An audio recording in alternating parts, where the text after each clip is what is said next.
According to officials such as UN Secretary-General Antonio Guterres, the prospect of nuclear war is now back within the realm of possibility. What should you do now? Here's what the scientists think.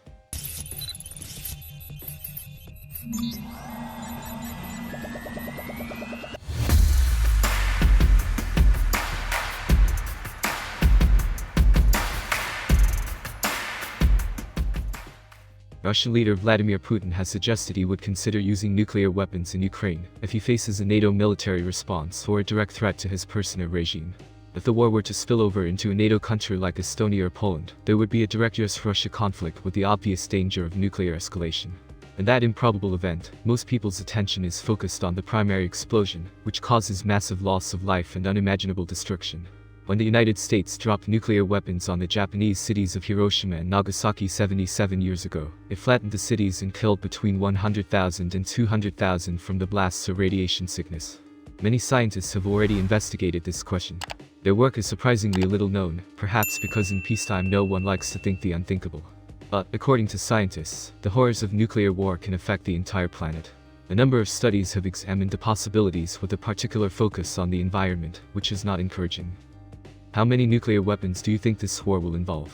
The United States, Russia, France, China, the United Kingdom, Pakistan, India, Israel, and North Korea are the world's leading producers of nuclear weapons.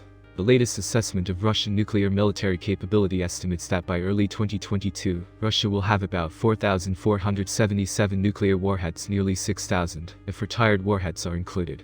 The US maintains a similar stockpile of 5,500 warheads, of which 3,800 are rapidly deployable. The US's modern B-83 bomb is 80 times more powerful than the weapon that dropped Hiroshima. Russia has experimented with even more powerful weapons.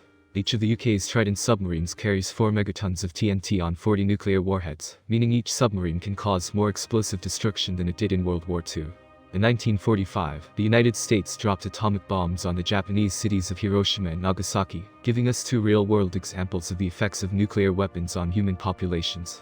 As bad as it is now estimated that 140,000 people died in Hiroshima and 73,000 in Nagasaki. How badly do you think a nuclear war would affect the world? If a nuclear war breaks out, it will cost millions of lives. World food production would collapse by more than 90%, causing a global famine that would starve billions to death.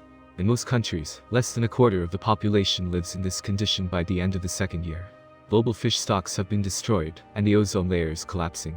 Even the 150 tg soot nuclear war scenario is orders of magnitude less than the amount of smoke and other particles put into the atmosphere by the asteroid that slammed into Earth at the end of the Cretaceous 65 million years ago, killing the dinosaurs. These incidents usually involve an imminent threat to a nuclear-armed country that may retaliate against a perceived aggressor. Damages from international nuclear exchanges are not necessarily limited to participating countries, as hypothetical rapid climate change associated with even a small-scale regional nuclear war could threaten food production worldwide. This can also cause human extinction. Human extinction refers to population decline, or human extinction due to sub-replacement fertility, asteroid impact, or large-scale volcanism. This position was strengthened in 1983, when nuclear winter was first conceptualized and modeled. However, models from the past decade consider the possibility of total extinction very low, and suggest some parts of the world are habitable.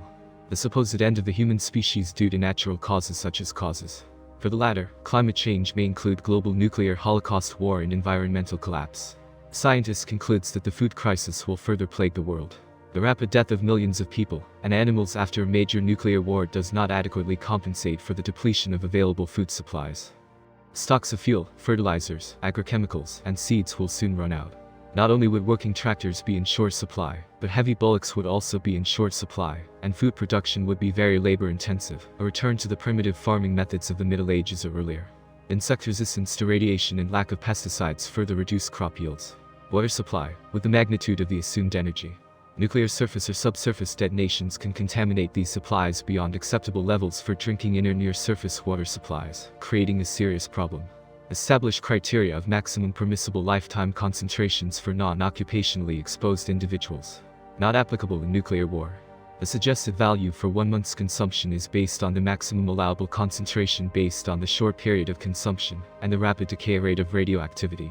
In addition to the immediate destruction of cities by nuclear explosions, possible consequences following a nuclear war could include firestorms, nuclear winter, radiation sickness from fallout, and/or the temporary, if not permanent, loss of much modern technology due to electromagnetic pulses. Some scientists, such as Alan Robock, have speculated that a thermonuclear war could lead to the end of modern civilization on Earth, in part due to a prolonged nuclear winter. In one model, after a full thermonuclear war, the Earth's average temperature would drop by 7-8 degrees centigrade, 13 to 15 degrees Fahrenheit, for several years on average. It is estimated that a relatively small-scale nuclear exchange between India and Pakistan involving 100 Hiroshima-yield, 15 kiloton, weapons, could cause a nuclear winter and kill over 1 billion people. This has a huge environmental impact. The study of the environmental impact of war focuses on the modernization of war and its increasing effects on the environment. Scorched earth methods have been used for most of recorded history. However, modern military methods cause much more damage to the environment. From chemical weapons to nuclear weapons, the progression of warfare has increasingly created stress on ecosystems and the environment.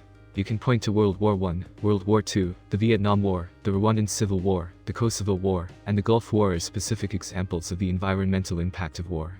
I have mentioned here an analysis of information related to several opinions published by scientists. If there are any shortcomings here, we will discuss them in the below comment section. Also, if you know more information about this or information that I have not mentioned, please comment now.